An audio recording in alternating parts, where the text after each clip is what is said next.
I'm Ron Patterson with Utah State University Extension in Carbon County. I've got some onions that are ready to harvest, so I wanted to talk a little bit about how I harvest the onions and some hints or things that you need to be concerned about. When you harvest the onions, they'll tell you when they're ready to go. The neck will get weak just above the bulb here and bend over.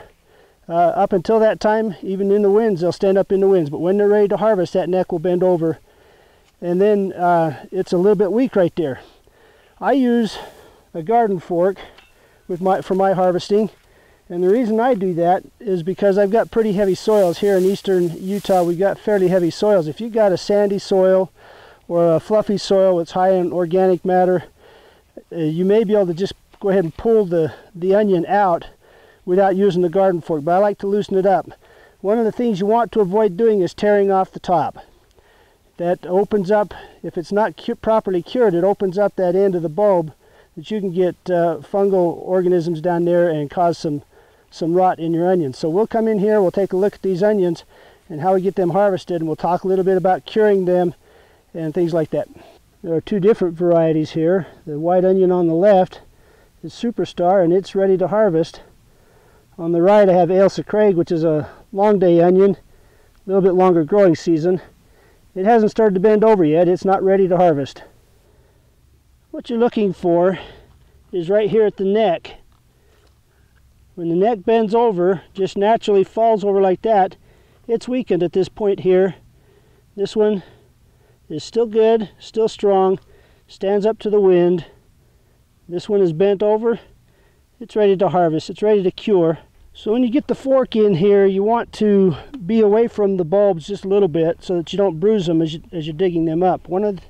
Couple of things you have to be careful of. First of all, we talked about tearing off the tops, but you also want to be careful to not bruise the scales. If you're going to cure them and store them as whole onions, you want to make sure they don't get bruised.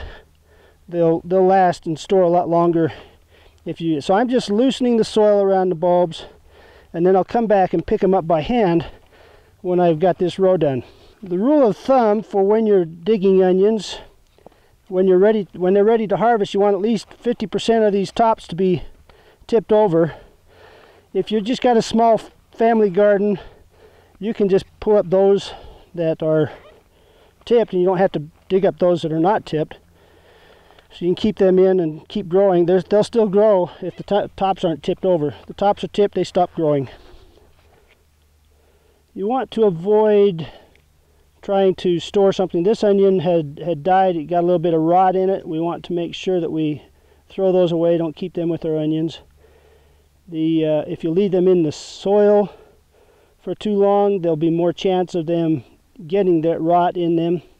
But you've got the soil loosened, all you got to do is just grab them by the tops. Something you want to avoid, if you can, is grabbing a hold of the onion and pulling it by grabbing that. That increases your risk of bruising the scales there. So just get it loosened up so that you can just grab them by the top and pull them out, shake off the dirt, and now we'll talk a little bit about curing the onions. Curing onions is a process of getting them from the slightly green state of harvest down to a dried state that they'll store better. You want to make sure that it's dried down at the neck so that you don't get disease organisms through it. So there are some things that we can consider when we're doing that. I'll do another video on some points to consider in curing your onions at home. But for now, here's another way to have fun in your garden.